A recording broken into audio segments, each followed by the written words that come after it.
گھر کے قریب ایک ہاسپٹل منتخب کر دیا۔ ایک دن صبح کے وقت اس کا فون آیا، سر میرا کچھ کرے، میں بہت پریشان ہوں۔ میں کیا ہو گیا؟ وہ سر بس میرا کچھ کر، کیا ہو کیا گیا بیٹے؟ میں بہت ڈپریشن میں ہوں، میں بہت ڈپریشن میں ہوں، میرا کچھ کرے۔ میں بیٹے تم ڈاکٹر ہو، لوگوں کا علاج کرتے ہو، تو تمہیں ڈپریشن ہو گیا؟ کہیں سر آپ بس یہ نہ پوچھے، میرا کچھ کر دے، میں جو پڑے۔ اچھا یہ بتاؤ کہ تمہارے پاس قلم کاغذ ہے؟ جی میں ٹیبل پر بیٹھی ہوں، میرے پاس پیڈ بھی پڑا ہوا ہے اور بال پین بھی ہے۔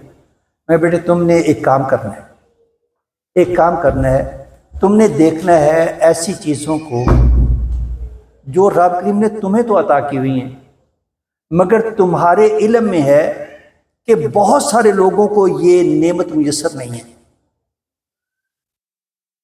اور تم نے اس نعمت کو یاد کر کے کہنا ہے کہ الحمدللہ رب العالمین، اور ساتھ ہی اردو پنجابی میں بھی کہہ دینا کہ یا اللہ تیرا شکر ہے۔ وہ ہچکچائی کہ میں اس کی وضاحت کروں، میں نے کہا بیٹے وضاحت کے طور پر سن لیں۔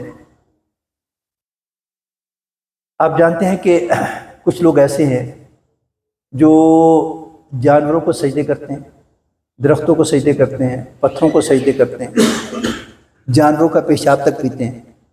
ہاں جی وہ بڑے جو ہے نا اس میں بڑے جیسے کہتے ہیں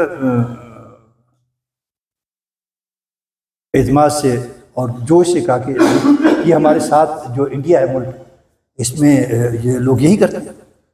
میں کہا آپ کیا کرتے ہیں؟ یہ الحمدللہ رب العالمین، ہم تو توحید کے قائل ہیں۔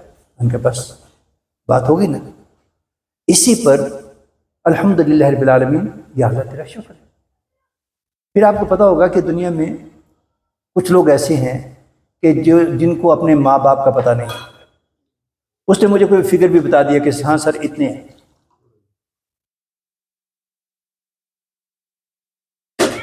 میں کہ آپ الحمدللہ رب العالمین، میری امی جان بھی ہے، میرے ابو جان بھی ہے، ٹھیک ہے، الحمدللہ رب العالمین یا اللہ تیرا شکر ہے۔ ایسے بھی لوگ ہیں ان کی تعداد پہلے سے زیادہ ہے جن کو اپنے باپ کا پتہ نہیں ہے۔ اس نے مجھے کوئی فگر بھی بتائی کہ سر اتنے ملین ہیں دنیا میں، اس وقت اتنے ملین لوگ ہیں جن کو اپنے باپ کا پتہ نہیں ہے۔ اور آپ کو معلوم ہونا چاہیے کہ جو امریکن فوج ہے نا، اس میں زیادہ تعداد ان لوگوں کی ہوتی ہے جو یا تو انہیں اپنے ماں باپ کا پتہ نہیں ہوتا، یا اکثر وہ ہوتے ہیں جن کو اپنے باپ کا پتہ نہیں ہوتا، ان پر رونے والا کوئی نہیں ہوتا۔ ہے آپ جی الحمدللہ رب العالمین، بس ایسے ہی آپ کو پتہ ہوگا کہ کچھ لوگ ہیں جو بائی برتھ اندھے پیدا ہوتے ہیں۔ ایسی چند ایک باتیں ہوئی، میں سمجھ آ گئی ہے؟ جی سمجھ آ گئی۔ شام کو میں نے کہا شام کو بات کریں گے۔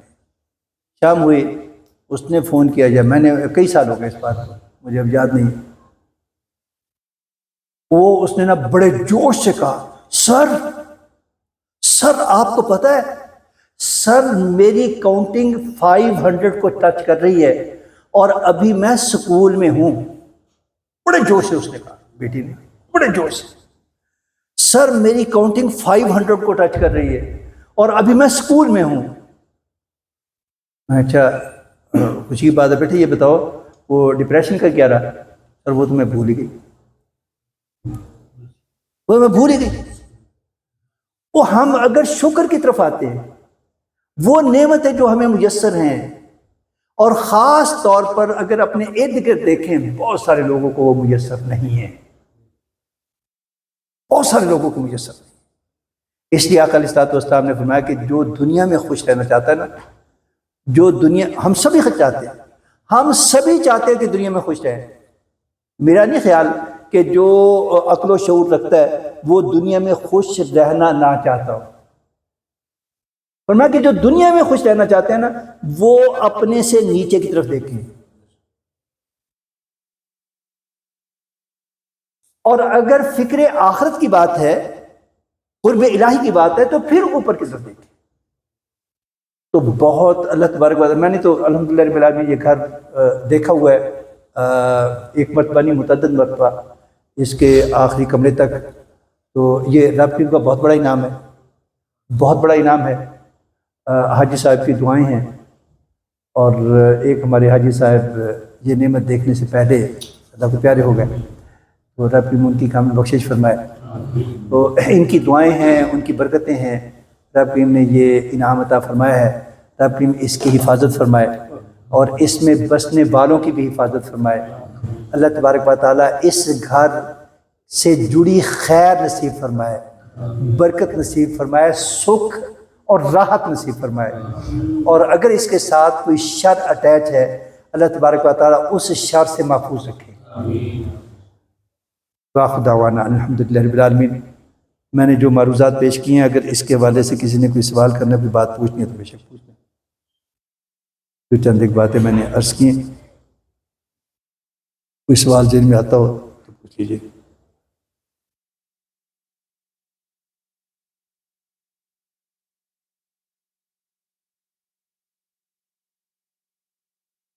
ہاں جی، ختم خارج خان، ماشاء اللہ، یہ سوال تو نہیں ہے؟ اچھا